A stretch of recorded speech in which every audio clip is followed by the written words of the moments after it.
पाकिस्तान में हाईजैक हुई जफ़ार एक्सप्रेस के नए अपडेट्स क्या आ रहे हैं। आज हमें जो जानकारी मिली सुबह वो ये कि पाकिस्तानी सेना ने कहा है कि उन्होंने जो ट्रेन हाईजैक हुई थी उसमें सभी बंधकों को छुड़ा लिया है। उसके बाद वहाँ की विधानसभा में क्या हुआ, भारत का नाम इस केस में क्यों अब आ रहा है और क्या नई नई जानकारियाँ तमाम इस केस में अब तक हमें मिल रही हैं। विकास हमारे साथी हैं। विकास जी, क्या है लेटेस्ट इन्फॉर्मेशन जो अभी तक पाकिस्तान से आ रही है? देखिए, आज सुबह सबसे पहले पाकिस्तानी सेना ने ये दावा किया कि उन्होंने जो रेस्क्यू ऑपरेशन चलाया था, जो जिस ट्रेन में सभी को बंधक बना लिया गया था, तो जो बीएलए के 33 विद्रोही वो ये कह रहे हैं कि उन सभी 33 लोगों को मार गिराया और सभी बंधकों को बचा लिया गया। 21 लोगों की जान गई थी। वो 21 लोग रेस्क्यू ऑपरेशन से पहले उनको मारा था बीएलए के लोगों ने, ऐसा पाकिस्तानी आर्मी का दावा है। पाकिस्तानी सेना के प्रवक्ता हैं अहमद शरीफ चौधरी, उन्होंने ये बात कही और अलग अलग प्लेटफॉर्म पर वो ये बात कहते हुए नज़र आ रहे थे। उसके बाद वहाँ की जो नेशनल असेंबली है वहाँ पर भी इस बात को लेकर, अब जब सत्र आज चल रहा था तो रक्षा मंत्री हैं ख्वाजा मोहम्मद आसिफ उस नेशनल असेंबली को संबोधित कर रहे थे। उन्होंने इस घटना पर, जो बलूचिस्तान में जफर एक्सप्रेस पर अटैक हुआ, तो उन्होंने कहा कि हमारे जवानों ने बहुत ही बहादुरी से इस पूरे ऑपरेशन को अंजाम दिया और एक भी पैसेंजर की मौत नहीं हुई।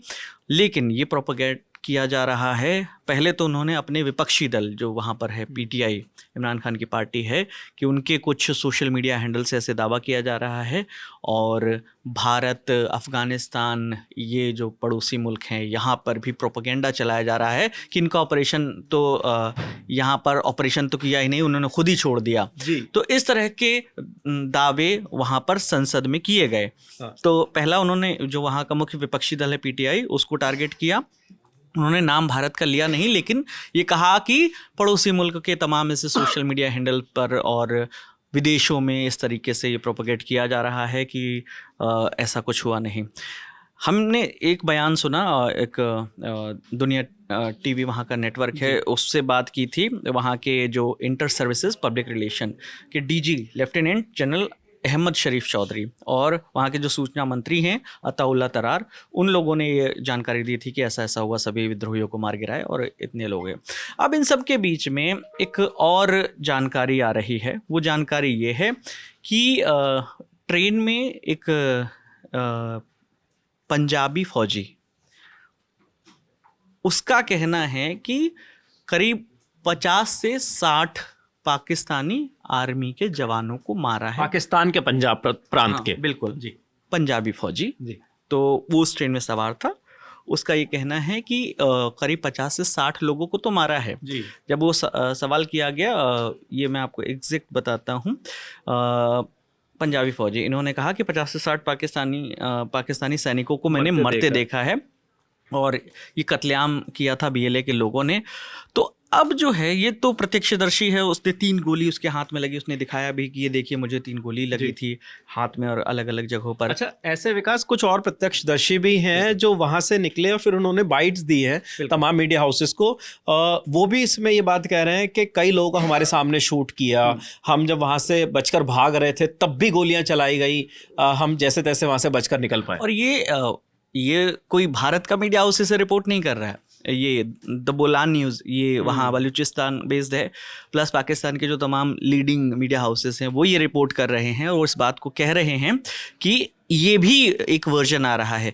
लेकिन इन सब के बीच में अब सवाल ये खड़ा हो रहा है कि जो पाकिस्तानी आर्मी ये दावा कर रही थी कि उनके जितने भी लोग गए रेस्क्यू ऑपरेशन के लिए और बिना किसी को घायल किए सभी को छुड़ा लाए, वहीं दावा बीएलए की ओर से ये किया जा रहा है कि अभी भी हमारे 200 लोग करीब बंधक हैं और उनका कहना है कि सभी लड़ाकों को मार गिराया और सबको छुड़ा लिया।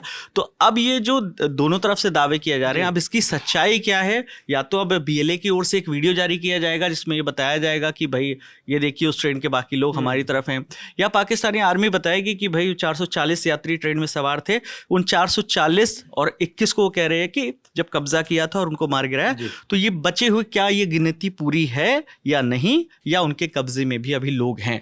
तो इस पर ही चल रहा है वहाँ के मीडिया, वहाँ की असेंबली में और उनका ये कहना है कि बाकी लोग प्रोपोगेट कर रहे हैं इन चीज़ों को। तो ये पूरा मामला जो है वो पाकिस्तान की नेशनल असेंबली में भी उठाया जा रहा है। लगातार जो विपक्षी पार्टियां हैं, चाहे वो पीटीआई हो, उनके ट्विटर हैंडल्स का जिक्र किया जा रहा है। साथ ही ये भी कहा जा रहा है कि जो पड़ोसी मुल्क का मीडिया है या पाकिस्तान से बाहर के कुछ देश जो है वो प्रोपोगेट कर रहे हैं, ये ऐसा पाकिस्तान के जो मिनिस्टर हैं उनका कहना है। साथ ही साथ कई और नई लेटेस्ट इन्फॉर्मेशन जो भी हम तक पहुंची वो हमने आप तक पहुंचाई है। आगे जो भी नई जानकारी आएगी वो भी आपको ललन टॉप पर मिलती रहेगी। शुक्रिया।